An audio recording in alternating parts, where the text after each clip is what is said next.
Hello and welcome to New Central Television. I am Aliko on Obanjo. The top stories at this hour. Federal government approves 2 billion naira for the reconstruction and relocation of homes destroyed by the floods in Mokwa, Niger State. DSS military kills scores of bandits in Niger State community. 4 opposition figures in Côte d'Ivoire barred from October presidential vote. Details to come your way shortly.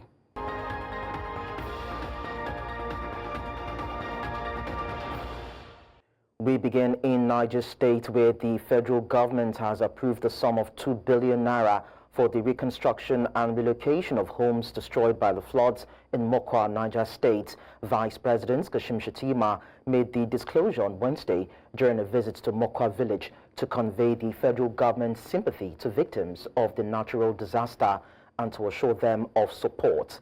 As part of the welfare package, a 14 kilovolts transformer will be installed in Mokwa local government.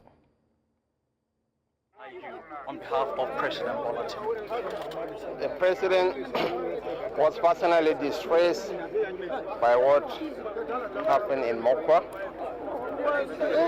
and he directed me that I must visit Mokwa and commiserate with the people of Mokwa and the government and people of Niger State over the sad tragedy that had befallen this community, and to assure them that the federal government, in partnership with the state government, will do whatever it takes to rekindle hope in the minds of our people. Under the AgriSat project, the federal government will take care of the drainages in Mokwa town. Yeah, the President has already directed the Minister of State for Agriculture to relocate to Mina for the next 1 week to see that 20 trucks of assorted food commodities are delivered to this distressed community. Most importantly, we have to find windows of rebuilding lives and hopes of the people. The federal government will expend 2 billion naira in partnership with the Niger State government to see that homes destroyed by this flood are reconstructed. Human lives can never be compensated, but we can give them hope for a better tomorrow. This is why the President is very empathetic, very much worried, very much concerned about the plight of the hundreds of thousands of our people affected by this disaster. Most importantly, we are on ground. We are going to rebuild the bridges. The federal government, under the able leadership of President Bola Tinubu, has already directed the federal Minister of Works to immediately embark on the reconstruction of the 4 destroyed bridges, which is a lifeline, actually, a major artery road that connects the south with the northern part of Nigeria. So it's our collective responsibility. Meanwhile, Governor Omar Bago of Niger State has cancelled all Eid al-Kabir festivities in the state to honor victims of the recent flood in Mokwa local government area. The flood, which occurred on the night of May 29, has killed over 200 people, affected 503 households, and displaced 3,018 residents. 3 bridges in the area were submerged and destroyed, posing a logistics nightmare for humanitarian workers. In a statement issued by Abubakar Usman, Secretary to the Niger State Government, Governor Bago directed low-key Eid al-Kabir celebrations in emirates across the state. The Niger State Governor suspended Hawan Bariki, Durba, and other Salah-related activities.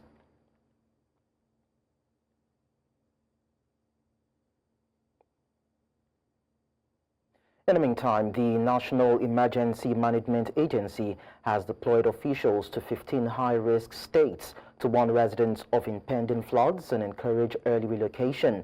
This follows the Mokwa flood disaster in Niger State, which has killed over 200 people, with more casualties feared. NEMA said that many victims lived in gullies despite earlier warnings.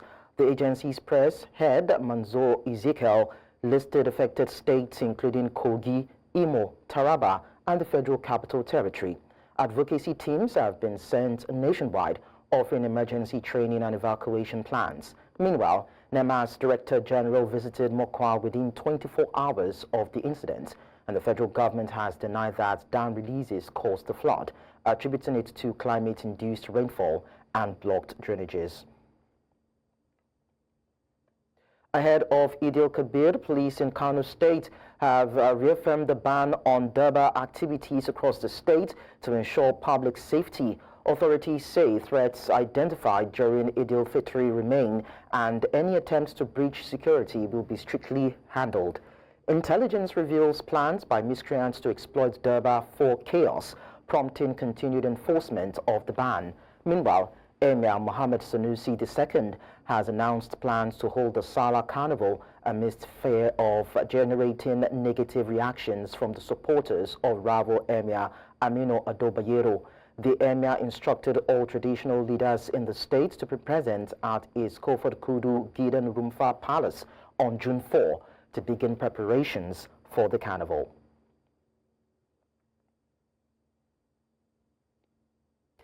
Still talking the possible Salah celebration in some parts of the north as Nigeria's border with Niger remains closed. Local ram sellers in Katsina State are voicing their frustrations. For years, this border has been a key route for the import of rams from Niger Republic, especially during the festive seasons when demand increases. New Central Sukaya Jibia has more in this report. As the Eid al-Adha approaches, livestock dealers have expressed concerns about the recent livestock import ban imposed by the authorities in Nigeria. So da adi shekara da ma abin in yayi yawa zaki ga kasuwai ka shekara kana wahala amma zaka dai tsira kawai. Many of these traders rely heavily on cross-border trade.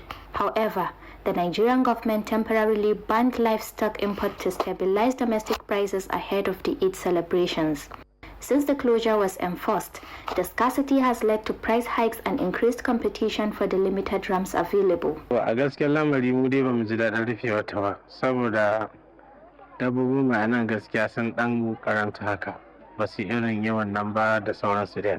Ita ya mu ba mu fata dabba ta kare, saboda in ta kare na za mu je mu nemo ta. Border security measures have been tightened, making cross-border movement more difficult. San ma da aka rihe talaka ne zai juya, nan ma da ba a buɗe ba talakan shi zai ji. While Nigeria maintains that the border closure is necessary, traders argue that it is also affecting their livelihoods. Sabanin mai kasuwa in an rihe to zai samu wani abu nan, can kuma su ba za su ji daɗi ba ko ba hali ba, amma mu kanmu ba wani daɗin rihewar muke ji ba saboda muna da bisashe ga dajin. The closure of Nigeria's border with Niger has severely impacted the livestock market, leading to a shortage of ram and other animals available for its celebrations. Ba a shigo da wasu ba, wasu kuma larabar da ta wuce ma an kama mamu bisashe. Mutanen mu asara su kai saboda girman Allah. Traders say this restriction has disrupted their livelihood and limits access to affordable livestock for the festive season. In Katsina, for News Central, Rukaiya Jibiya. Away from that, President Bola Tinubu has conferred the national honor of the Commander of the Order of the Federal Republic on billionaire Bill Gates, co-founder of Microsoft and founder of the Gates Foundation.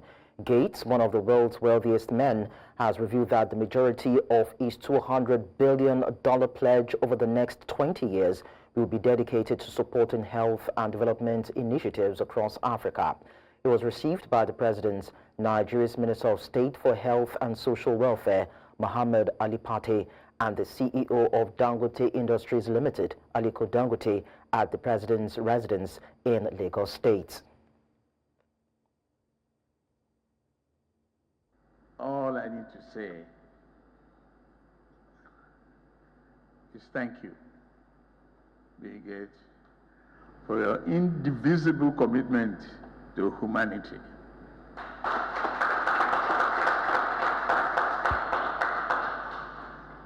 It is highly remarkable. It's an inspiration to leadership across the world, including the one standing before you. I thank you very much. That's all. It's a great thing to have to honor it. Beginning period, his friend Alhaji Aliko joined him in an effort to transform lives of our citizens. From that time until now, his foundation and through other channels have invested more than $2 billion of his own capital in various arenas that affect our people directly, whether it's healthcare, agriculture, digital economy, and many others that are to come. Importantly, when he came in northern Nigeria, there were challenges with access to immunization, people refusing because of ignorance. And with Mr. Gates and Alhaji Aliko, they mobilized the entirety of the Northern Traditional Leaders Committee. Northern Traditional Leaders comprise more than 160,000 units within a network across 19 states and the Federal Capital Territory. Very happy to receive it on behalf of not only myself, but the incredible team at the foundation. From the very beginning, the goal of the foundation has been to help Nigeria improve its health. And Nigeria's always had ambitious goals for improving health.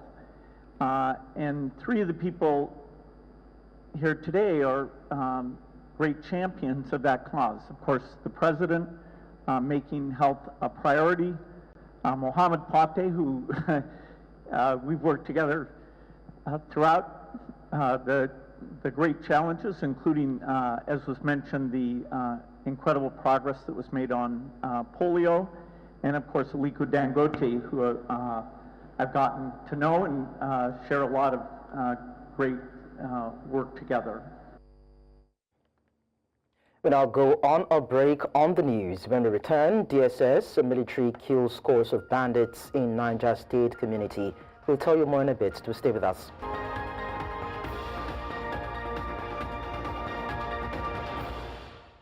And now we tell you that Kurudu, a bustling satellite community within the Federal Capital Territory in Abuja, is battling the negative effect of indiscriminate waste disposal as residents lament the inability of the FCT authorities to evacuate the refuse. They say this is posing a major health and environmental risk as the unevacuated refuse is now taken over the major access road. And our News Central's correspondent, Aishat Salihu, actually visited the community and joins us on the news to give a detailed background to the plight of the people. Aishat, good afternoon to you. Thank you so much for joining us. Good afternoon, Aliko. Thank you so much for having me on the news this hour. All right, so tell us what the situation is around the refuse dump and the environment. Thank you so much. Just like the pictures that you have seen and also the videos, the residents in the area, residents who live around Kurudu, Kwegi, the community between those people living in those communities, they spoke to me and it was obvious that they are battling some challenges with the environmental pollution. It's beginning to take a toll on their health. And apart from the health issues that are there, there's also the fact that the refuse in those areas are taking over the major road. There's lack of access to move from point A to point B because of the amount of garbage and refuse in that particular community, and it is taking serious toll on them. And from what they said and from what they told me, they are saying that most times the refuse bin that is at that particular designated area, because the authorities who are meant to come and empty those refuse tank did not come as at when due to come and empty those refuse can. So has there been any sort of probably a letter, a complaint or something written to the FCT authorities as regards the menace of these refuse? Well, regarding officially writing letter, they didn't say they have written any official letter. They only said they have complained and complained and complained and lamented over and over again. And they did say that there are other media stations that have come around to talk about the plight, to take shots and to take interviews from them, and they haven't even. There's no. They haven't had any positive impact after such interviews. As a matter of fact, they didn't even want to speak with us because they said they are beginning to lose hope in the government and also in the media. And then we had to just encourage them to go ahead and speak, that until they lend their voice to the media before we can help escalate their concerns. And then they didn't say there was any official letter written, but then they said they are accusing the authorities of not paying as it went due to the particular company that is expected to come and empty this refuse bin. They are saying that because the authorities are not paying them what they are supposed to pay them, so these people now abandon the garbage, and then most people come, they keep dumping on the refuse, and they also accused scavengers in Abuja, we call them Babambola.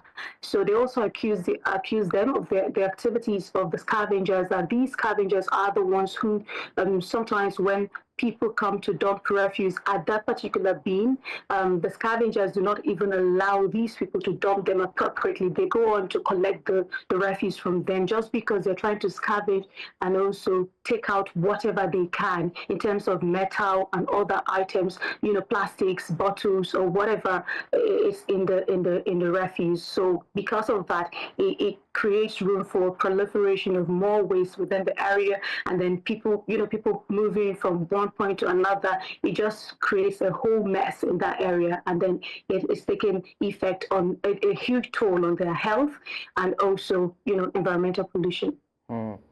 Thank you so much. We're going to stay on this story more probably in our subsequent bulletins, but then it's nice to have you bring this to our attention, Aishat Saliu. Thank you so much. You're welcome. And now we go back to the story of the flood that actually happened in Niger State, and of course the impact of this particular flood on lives and property in the areas affected. And now we have our correspondent Joshua Imarayi, who has been monitoring developments in Mokwa right there in Niger State, to tell us more about it. Joshua, good afternoon to you. Good afternoon to you, Aliko. Thank you for having me on the show. All right, so what's the situation like, of course, for the flood victims and the areas impacted by the flood? Well, good news for them, because today they received the person of the Vice President of Nigeria. That is the person of Senator Kasim Shettima.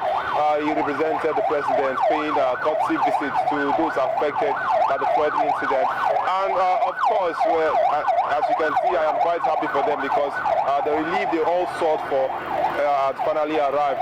Particularly, the VP said all issues concerning this particular situation and to ameliorate the effect it has had on them will be jointly done by the federal government, the state government, as well as the local government.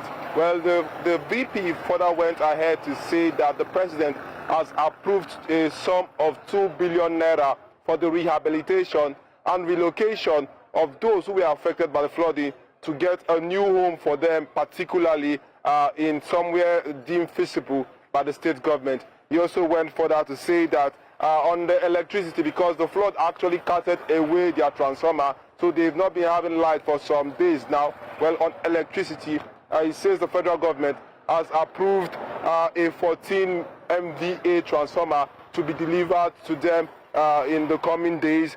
He also went ahead to say that the president has directed the Minister of State for Agriculture to redeploy to Niger State for the next 1 week to ensure that 20 trucks of grains, food items to be delivered to these people who are in need. He also went further to say all... I think we just lost connection with Joshua right there. It would have been nice to get more details as regards the intervention of government and what relief support program or initiatives are being provided for the victims of the flood. Hopefully, probably, we can bring him back on to talk more about it. But then we look at security for now. Security forces have intercepted a major bandit operation in Niger State, killing 45 armed men in a preemptive strike outside Kuchi town, Moyo local government area.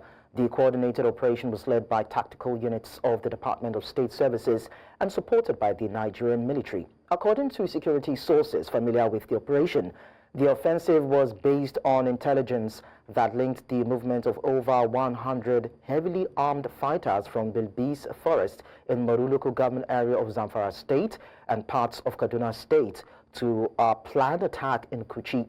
The fighters were reportedly invited by notorious bandit leader Dogo Gide. 5 DSS operatives were also reported to have sustained serious injuries and are receiving medical care.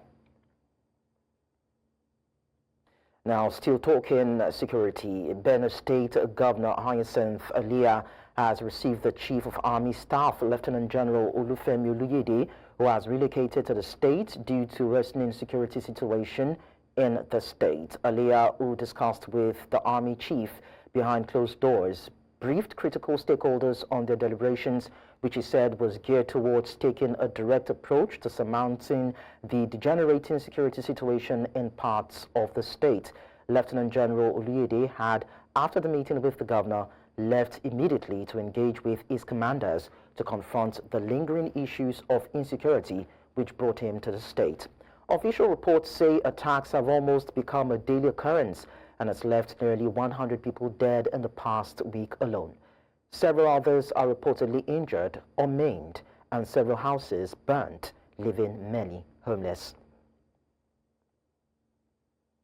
In the meantime, the Director General of the Voice of Nigeria, Jibrin Ndache, has called for deeper collaboration between government and citizens on national security matters.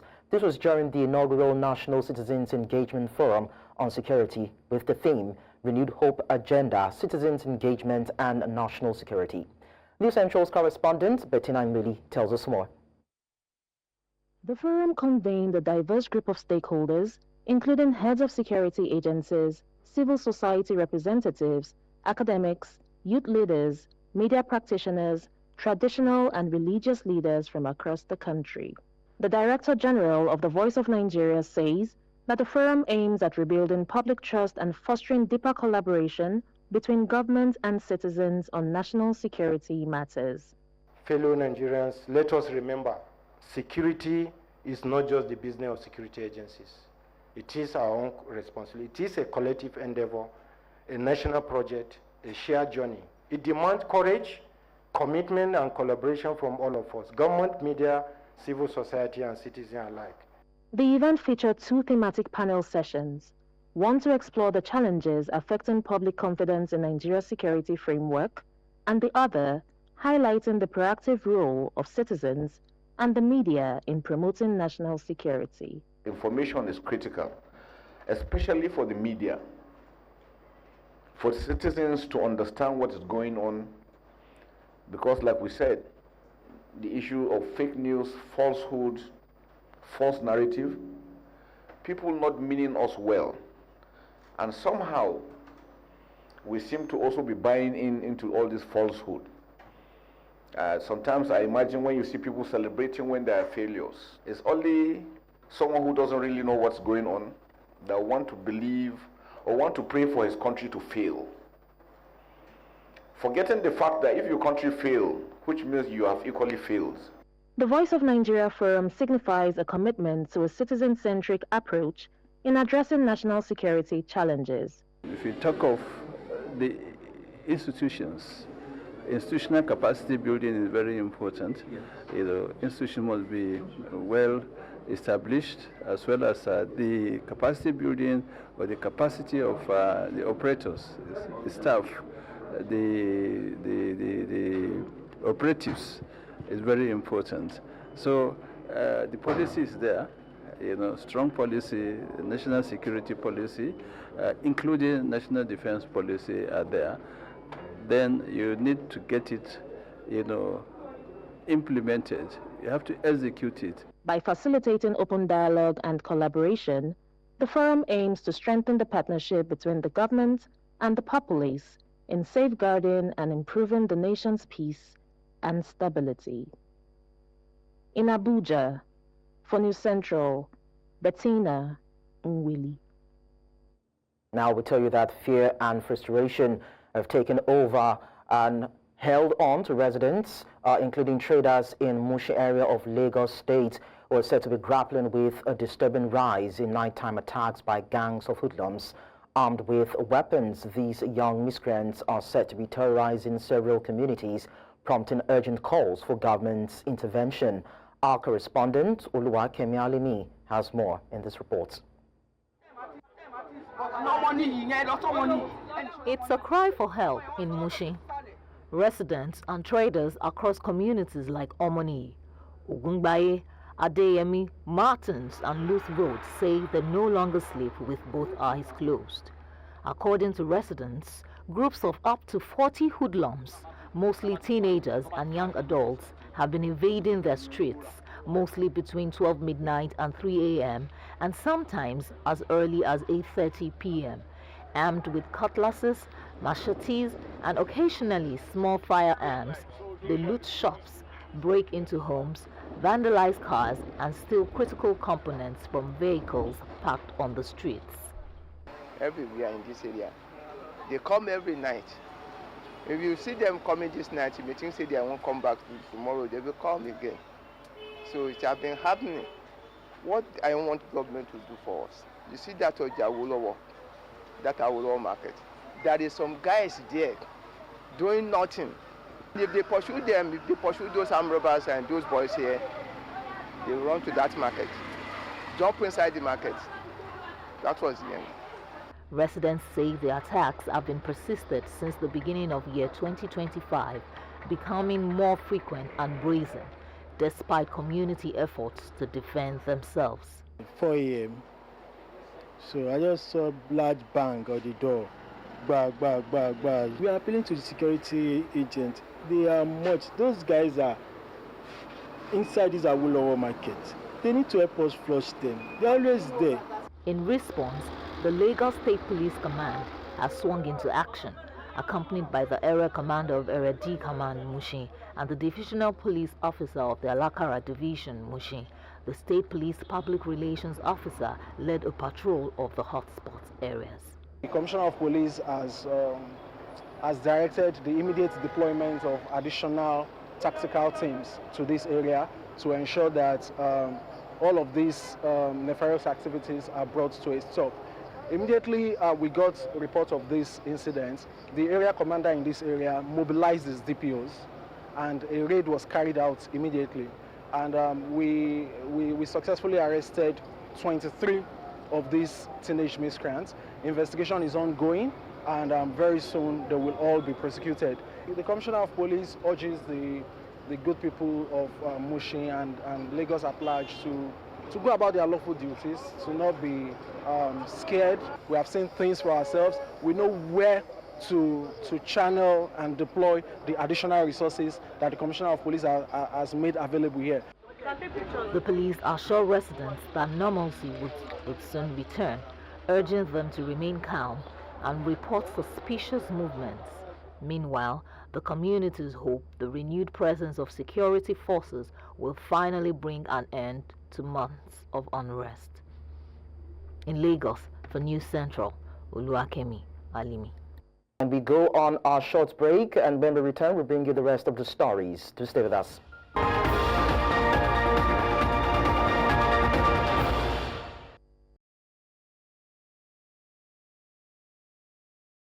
Naturalists in Isiago local government area of Enugu State has highlighted the power of community-driven security. Thanks to collaboration between local vigilantes and residents, Ukamaka Okoronkwo was saved from captivity, exposing what appears to be a long-standing criminal network operating under the guise of traditional practice. News Central's Chuma Ogeli reports from Umojo Isiago. For years, residents of Umojo Isiago in Ezago went about their daily lives unaware of the sinister activities taking place in the home of one of their own. To the villagers, Onyeka Obu was merely a native doctor, a traditional worshipper, until the shocking rescue of Ukamaka Okoronkwo, which revealed a much darker truth. Head of the local vigilance group, John Okeke, recounts how he stumbled on suspicious activity while in the bush and promptly alerted the community. The machine have front. Then more monitor on where young water name, so more bend there down to the machine. So we will know whatever I hope. Hana forgot the cover, Hana Hotano machine, Hana Weber. So when you use there, when I went down, no some Makahaj, and then Hakun Wanaka. Well, then I don't make it on. So more Western is there. So we can 1 year. That could one with our but our name. The dear I got it and I catch you on. Never I can eat voda. If we are named Makoja Hagarma Kameze Diaka. So can Bukora coach Wagawa. I don't know the way when I'm not. Unknown to many, Ukamaka had been abducted from a neighboring village, Azungene, while working on a farm with her father. The next name is Obiakwa Baskulaka. Burungwam, Buyana machine. Shaggy Gasike, or Gasike. Manariziam, Amazimian game. Following the alarm, security forces and vigilante members were mobilized. A coordinated effort led to the girls' rescue and the arrest of 2 accomplices. However, the main suspect, Onyeka, escaped during the operation. By then I go back to food and emenda. Capon one. Over one or 2 Mamma for the as I'm when Yamako Maya. That's what the guy is there. By then one I had is in Mesoka and have 118. Umbamba Zeban come from those too much in the van. More shout was there. Enugu police spokesperson Daniel Ndukwe credited the success of the operation to effective community policing and local vigilance. In fact, the distance from the police station to the village where it happened, you would know that there's absolutely no way that the police would not just be, if there was no immediate hand supporting us to ensure that this happened, that happened. While Okamaka was rescued alive, authorities confirmed that a 16-year-old boy previously abducted by the same group did not survive, raising fears of a pattern of ritual killings. The community's collective action prevented what could have become a recurring horror. Their unity was not only their strength, it was Okamaka's salvation. In Enugu for News Central, Chinwe Ugele. The media plays a vital role in Nigeria's elections, from civic education to fighting misinformation, well beyond just reporting results. However, several challenges still hinder its effectiveness. These issues were addressed at a recent high-level meeting of media leaders in Lagos, organized by the Center for Media and Society and the International Press Center. News Central's lead correspondent, Bernard Akedi, reports. Though Nigeria's next general elections are still 2 years away, stakeholders say the time to prepare is now, especially for media professionals. Election is a process, there are other activities, that lead, to that day. And that's why people refer to what the general call the electoral cycle. So many things happen, before that day. So it's important, for the various stakeholders, to key into that and move, with the activities in the electoral cycle. For the media, for example, it's really, really important. You don't have to wait till, say, 2027 before you begin capacity building activities, before you begin preparation. At this strategic meeting in Lagos, media executives from both print and broadcast platforms examined the media's critical role before, during, and after elections, including some of the recurring challenges that hinder effective performance. The essence of this gathering really is for us to look at how we can create what we call the enabling environment for the media to engage in impactful reporting of the electoral processes and elections in a way that the media actually sets the agenda as against politicians as setting agenda for us. And we believe that politicians hijack the space where professionalism is lacking, and that is the essence of this convening. Breakout sessions zeroed in on practical concerns how to tackle misinformation and disinformation, ensure inclusive voter education, and foster stronger collaboration between media organizations. There's room for us to actually focus on all aspects, from reportage to delivery to monitoring elected leaders in the country on delivering on their promises to the citizens. At elections, participants acknowledged that while not all challenges can be addressed at once, this dialogue is a vital step towards strengthening professionalism and accountability in election reporting. There's a need for training and retraining so that we will get the issues we are supposed to focus on. Sometimes because of the need for funds, because of the dearth of personnel, and the inability to fund sufficient personnel, we overlook a lot of places we are supposed to cover. And then because of bias on the part of the editors or sometimes the media owners, we find that we cover some areas more than we should, and we leave other areas uncovered, which are also important. The consensus was clear. A more prepared, ethical, and united media can help safeguard Nigeria's democracy. In Lagos for News Central, Bernard Akede.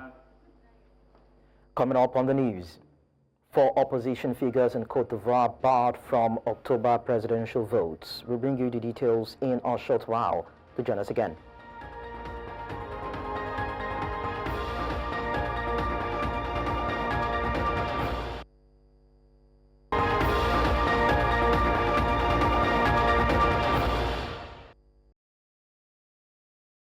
Election, the Electoral Commission has announced Tijan Thiam, leader of the main opposition Democratic Party, has been removed from the voter list following a court ruling questioning his Ivorian nationality. Thiam appealed to the UN Human Rights Committee.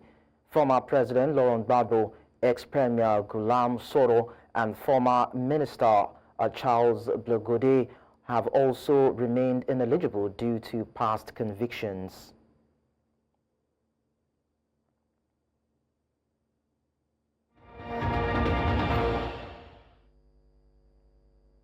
Talking sports now, Ogun State Governor Dapo Abiodun has reaffirmed the state's commitment to becoming a premier destination for sporting events in Nigeria, following the successful hosting of the international friendly between Nigeria's Super Falcons and Cameroon's indomitable Lionesses at the MKO Abiola Stadium. The governor announced that the state is prepared to welcome many more national and international competitions. He noted that the friendly match was just a preview of what is to come as Ogun continues to invest in sports infrastructure and event planning. This is just a warm-up to the Women's Nations Cup, and we are very excited about the way it's gone.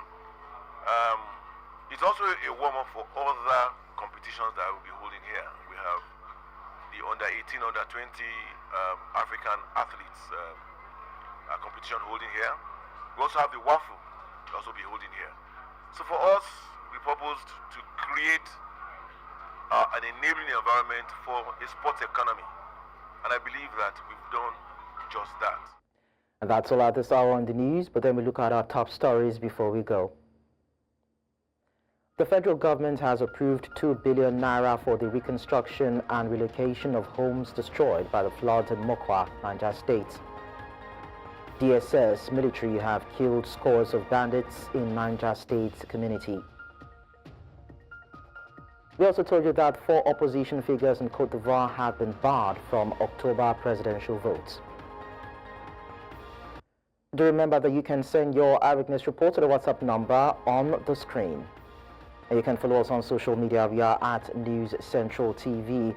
Do watch us live on DSTV channel 422, Go TV channel 23, Star Times channel 274, Arvo TV, and YouTube. Many thanks for watching. I am Aliko on Obanjo.